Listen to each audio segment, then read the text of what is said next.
Halo, assalamualaikum anak-anak. Kali ini kita akan belajar bahasa Indonesia, bab 4 meliuk dan menerjang. Dengan tujuan pembelajaran mengidentifikasi ide pokok dan ide pendukung pada suatu paragraf atau teks. Sebelum belajar, jangan lupa berdoa terlebih dahulu ya. Mari kita mulai pembelajarannya. Pada bab sebelumnya kalian sudah belajar untuk menyimak. Menyimak berbeda dengan mendengar. Dalam menyimak, kalian memusatkan perhatian terhadap sesuatu yang didengar dan berusaha memahaminya. Ada beberapa cara yang akan membantu kalian untuk dapat menyimak dengan baik. Pertama, lihat dan perhatikan orang yang berbicara. Kedua, jangan sambil berbicara dengan teman atau melakukan hal lainnya. Ketiga, kalau perlu, catat informasi penting seperti nama orang, nama tempat, tahun, dan lain-lain. Tutuplah buku kalian, lalu simaklah guru membacakan teks. Dikenal karena menari dengan cermat. Dikenal karena menari. Indonesia memiliki banyak sekali budaya, khususnya tarian. Tari-tarian itu menjadi ciri khas suatu daerah. Berikut ini dihimpun 5 desa yang terkenal dengan ciri khas tarian dan para penarinya. Desa pertama adalah Desa Olesari di Banyuwangi, Jawa Timur, yang terkenal dengan tari sebelang. Tarian yang dilakukan setiap tahun ini diyakini untuk menghindarkan desa dari bahaya. Penarinya biasanya wanita dewasa yang wajahnya ditutupi daun kelapa. Penari memperagakan kegiatan membajak sawah sambil menggandong boneka, mengikuti irama musik. Desa kedua adalah Desa Cempaka di Bali dengan tari baris. Tari ini dibawakan oleh laki-laki dewasa. Gerakannya menirukan pemuda gagah berani yang menerjang medan perang. Tari baris dibedakan menjadi 2 berdasarkan jumlah penarinya. Tarian yang dibawakan seorang penari disebut tari jojor, sementara tarian yang dilakukan berkelompok disebut tari dadap. Selanjutnya adalah Desa Barikin di Kalimantan Selatan dengan tari baksa kembang. Tarian ini dibawakan oleh penari perempuan yang jumlahnya ganjil, misalnya 1, 3, atau 5 penari. Gerakannya meliuk-liuk, menggambarkan seorang putri yang sedang bermain di taman bunga. Tari baksa kembang sering dipentaskan di acara besar. Desa keempat adalah Desa Situraja di Jawa Barat yang terkenal dengan tari umbul. Para penarinya adalah perempuan berkebaya, berselendang, dan memakai kacamata hitam.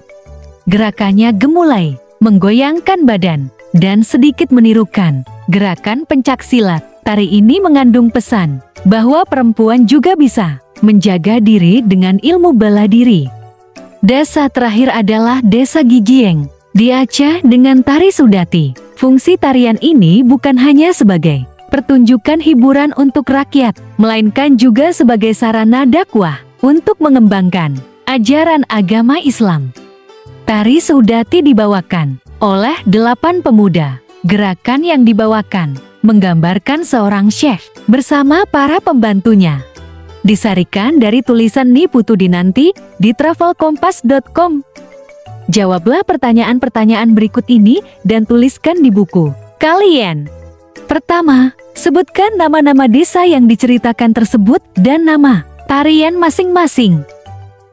Tepat sekali. Desa Olesari di Banyuwangi, Jawa Timur dengan tari sebelang, Desa Cempaka di Bali dengan tari jojor dan tari dadap, Desa Barikin di Kalimantan Selatan dengan tari baksa kembang, Desa Situraja di Jawa Barat dengan tari umbil, dan Desa Gigieng di Aceh dengan tari Sudati.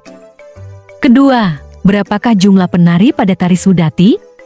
Benar sekali, tari Sudati dibawakan oleh 8 orang pemuda. Ketiga, tari apakah yang menggambarkan seorang putri di taman bunga? Ya betul, tari baksa kembang. Keempat, apakah nama tari yang gerakannya seperti ada gerakan silat? Benar anak-anak, tari umbul. Kelima, ada tarian yang dilakukan untuk tujuan tertentu. Sebutkan nama dan tujuannya.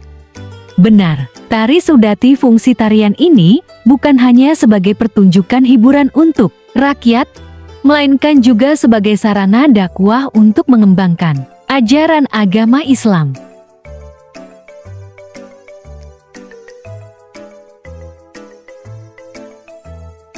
Ide pokok dan ide pendukung. Di kelas 3 sudah disinggung tentang ide pokok. Mari kita ulang sedikit. Ide pokok adalah hal utama yang ingin disampaikan. Karena itu, ide pokok juga disebut gagasan utama atau pikiran utama. Ada ide pokok paragraf dan ada ide pokok tulisan. Ide pokok suatu paragraf biasanya dapat kita baca di dalam salah satu kalimat di paragraf tersebut. Sementara, ide pokok suatu teks utuh biasanya tidak tertulis begitu saja. Karena itu, untuk memahami ide pokok teks utuh, kita harus membaca semua paragraf. Dengan melihat hubungan ide pokok satu paragraf dengan paragraf lainnya dalam suatu tulisan, kita bisa mengetahui ide pokok tulisan tersebut. Ide pendukung atau gagasan pendukung adalah informasi tambahan yang menjelaskan ide pokok. Karena itu, ide pendukung sering pula disebut sebagai ide penjelas. Latihan. Sekarang bacalah kembali teks. Dikenal karena menari. Temukan ide pokok dan ide pendukung. Setiap paragraf, tuliskan di buku kalian. Tuliskan pula ide pokok dari teks. Dikenal karena menari tersebut, kalian dapat membuatnya seperti tabel berikut ini. Paragraf 1. Ide pokok. Berikut ini dihimpun 5 desa yang terkenal dengan ciri khas tarian dan para penarinya. Ide pendukung. Indonesia memiliki banyak sekali budaya, khususnya tarian. Tari-tarian itu menjadi ciri khas suatu daerah. Paragraf kedua. Ide pokok. Desa pertama adalah Desa Olehsari di Banyuwangi, Jawa Timur, yang terkenal dengan tari sebelang. Ide pendukung. Tarian yang dilakukan setiap tahun ini diyakini untuk menghindarkan desa dari bahaya. Penarinya biasanya wanita dewasa yang wajahnya ditutupi daun kelapa. Coba lanjutkan, cari ide pokok dan ide pendukung pada paragraf ketiga sampai ke-6. Selamat mengerjakan anak-anak.